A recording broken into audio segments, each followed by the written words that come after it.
বাংলা ও বাঙালি জাতির শাশ্বত উৎসব নববর্ষ এর প্রথম দিনে আপনাকে জানাই শুভ নব নববর্ষ।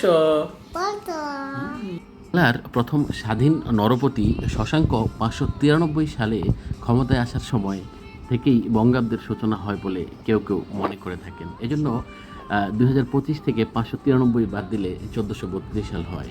তবে মুঘল সম্রাট আকবরের রাজস্ব সময়ে সম্রাট আকবর তার রাজস্ব ঠিকভাবে পরিচালনার জন্য সে সময় বাংলা নববর্ষকে আনুষ্ঠানিকতার রূপ দিয়েছিলেন বলে মনে করা হয়।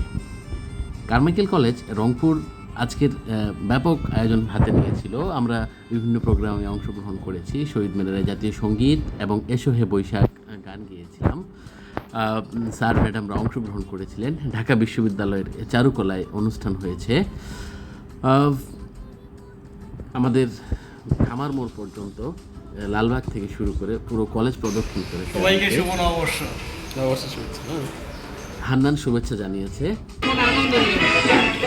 বাবুলের গান শুনেছি।